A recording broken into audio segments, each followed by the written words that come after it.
I'm going to read The Donut Fix, Chapter 1 by Jessie Janowitz.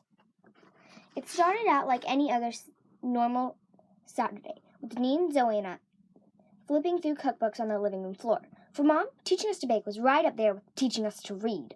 As soon as we were old enough to digest chocolate, we got a dessert day. One day a week to make whatever we wanted. We'd pick our recipes on Saturday morning, then shop for ingredients after breakfast at Barney Greengrass, a deli a few blocks up Amsterdam Avenue from our apartment.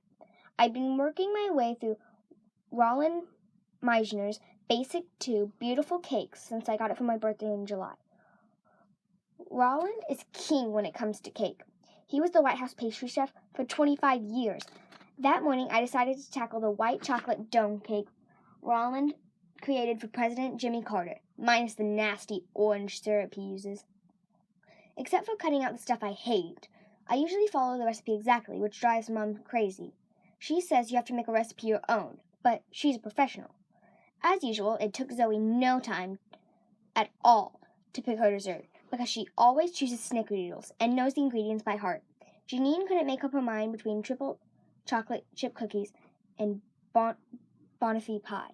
Janine is gifted and talented, which means no matter the question, she's always sure there's a right answer. So, when there is no right or wrong, when it's just red or blue, plain or sesame, she totally falls apart. I was rooting for the cookies for the simple reason that Bonafide pie is disgusting.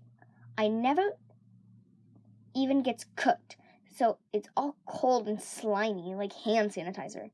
I kept my opinion to myself, though. I may be 2 years older, but Janine never listens to me about anything, not even dessert. According to New York City Department of Education, I, Tristan Levine, am not gifted and talented.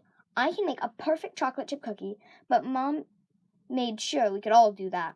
I'm not entirely clear on what about me isn't G&T material, but I'm guessing the fact that I still use my fingers to do the 9 trick has something to do with it. When Janine turned 7, it was like God had downloaded every single multiplication fact right into her brain. What I do get about the whole G&T thing is that it's not something I can change. I'm pretty good at knowing what I can control and what I can't. I guess that's not something G&T tests for, because Janine never knows. I used to think my name was one of those things that I was just stuck with. But then I found out that you can legally change your own name. Charlie's Uncle Ralph. No, now Uncle Damien did it. Personally, I don't think Damien's any better than Ralph, but neither are as bad as Tristan. What do you think of Jax? There's something especially cool about a name with an X in it, right? But then sometimes I wonder if it sounds too much like a dog. Here, Jax, roll over, Jax. You can't change your name till you're 18, and I'm only 12, so I've got some time. When half an hour had gone by and Janine still hadn't picked her dessert, I told my parents I'd meet them at breakfast. Barney's opens at 8:30, and if you're not there by 9, you'll never get a table, even if you're a regular. Barney isn't fancy or anything. The wallpaper is peeling and has food smears on it, and most of the chairs are crisscrossed with duct tape, but I'm telling you, none of that matters once you taste the food. If I could eat only one thing for the rest of my life, it would be Barney's eggs and onions. The eggs are so creamy, they taste like custard, and the onions are so sweet, you'd swear they were cooked in maple syrup. Then there's the smell, just one whiff of that air dripping with chicken soup, sautéed onions, and garlic bagels, and shazam! The whole world goes all Willy Wonka big glass elevator crashing through the ceiling, happy endings. The math test I have Monday, who cares? That gang of weightlifting private school jerks taking over the basketball courts? No problem. It's all gonna work out just fine. That's the Barney's magic. And once you feel it, you can never get enough. My grandmother puts up these fresh air things all over her apartment. They have names like Irish Meadow and Seaside. I want a gizmo I can plug in, and wham! My room smells like Barney Greengrass. Normally, Barney's won't let you sit unless everyone in your party is there. But since we're regulars, Zippo let me go straight to our table. "Hey, kid," he said, holding out his palm. "Hey," I said, smacking it, as I slid into a booth next to the window display of challah breads. "The usual?" he asked, rolling a toothpick from one side of his mouth to another. "Uh-huh. What about Mom?" "I have to check if the kerplosh is ready." Zippo has known my mom all her life. She grew up coming to Barney's with her parents, and Zippo was already a waiter back then. The guys in the kitchen love her because she gets the kerplosh. According to Zippo, very few people order kerplosh anymore, and nobody but her ever orders it for breakfast. So she's something of a celebrity. If you don't know, kerplosh is like Jewish wonton soup. I'm not a huge fan, but you should decide for yourself. She and Dad both want kerplosh. I said, "Really? Tom's getting kerplosh?" Zippo said, impressed. "And what about thing 1 and thing 2? Plain bagels with cream cheese." "That's it?" "That's it," I said. Zippo rolled his eyes and then disappeared into the kitchen. I don't know how long I was waiting, but by the time everybody else got there, the food was already on the table, and I was halfway done. When I looked up from my plate, they were making their way through the crowd by the counter. Zoe was crying, and my father was carrying her way out in front of him to keep from getting stuck with one of those many chopsticks poking out of her hair. Mom puts her own hair up with chopstick when she's cooking, but she uses only 2. Her hair wouldn't even hold more than 2, but Zoe's hair is like Velcro, curly, orange, gravity-defying Velcro. Of course, my parents love it because the rest of us, including them, have boring dirt-colored hair.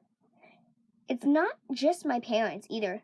Everyone loves Zoe's hair. Teachers, waiters, bus drivers, strangers on the subway, and the ones who don't know about the biting will even try to touch it. "No more crying, Zozo," Mom was saying as they got to the booth. Zoe dialed back the wailing to a whimper. "Excuse me. What happened?" I said. "The you-know-what was out in front of the new restaurant on 86, Janine said as she slid into the booth. Zoe is terrified of the 20-foot blow-up rat with red eyes that shows up around the city whenever somebody hires non-union workers.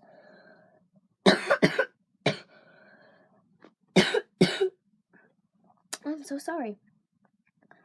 If you hire guys who aren't in the union, you can pay them less. But the union guys get really mad and park the rat outside your job. So everyone knows you don't hire union guys. I'm not sure why it's a 20-foot rat, except that it's gross and hard to miss. I want to go home the other way," Zoe whimpered. "Don't worry. We're going to the garage anyways," Dad said, groaning as he lowered Zoe into the booth. I don't know how my parents can lug Zoe around everywhere. She feels like she's made of bowling balls. It's not as if she's a big 4-year-old either. Dad says it's because she's solid, which I don't get. Aren't we all made of the same stuff? How can her insides be more solid? "What do we need for the car for?" I said. "Road trip," Mom said. "Apple picking. They have those pink ladies, the small ones. We got at the farmer's market that time, and I found another farm on the way that makes its own ice cream." "Cool," I said. "Do you know what flavors they have?" "If you're asking if they have olive oil, I think it's unlikely," she said. I had been. Ever since my parents took us to this Italian restaurant downtown that made it, I've been on a quest. I know olive oil ice cream sounds like it violates some basic law of the universe, but the weirdest thing is, when you taste it, everything you ever thought about ice cream gets completely turned around. Vanilla seems wrong. Chocolate? Crazy. Olive oil? What God put on the earth so we could turn it into ice cream. The whole experience really messed with me. I mean, If olive oil is really supposed to be made into ice cream, maybe we've been using other foods all around too. Like, maybe there should be a steak-flavored yogurt. Sorry, Mom said, but maybe they'll have some fabulous flavors they make with stuff from the farm, like pear or buttermilk. Not the same, I said. Get over it, Nutty, she said, swatting me with her scarf. Nutty is what Mom calls us when we're being thick. It's short for nudnik, which means stupid in Yiddish, a language her grandparents spoke. And pretty much nobody else does anymore. I guess that's kind of the point. It's not like she wants people to understand what she's saying. Besides, nutty sounds sort of nice, the way she puts it. And moron sounds bad no matter how you say it. Mom tasted the soup and made a face. Kerplosh's cold. Zippo will reheat it, Dad said. It's busy. I don't want to bother him. Janine pushed her untouched bagel across the table. What's wrong with you? I said through a mouthful of egg. Ask her. She pointed at Zoe with one hand and showed me a Band-Aid on the other. She was taking too long, Zoe said, looking at me through the holes in her bagel. It doesn't matter how long she was taking, Dad said. No biting, ever. We use our words. For some reason, when my parents talk to Zoe, it's always we. We use our words. We don't blow bubbles in our milk through a straw up our nose. We don't scream when we see a bald person. But I did use my words. I told her she was taking too long. Then the words didn't work. I was with Zoe on this one. Sometimes Janine leaves. You no choice. Besides, she's a drama queen. Most of the time, Zoe doesn't even break skin.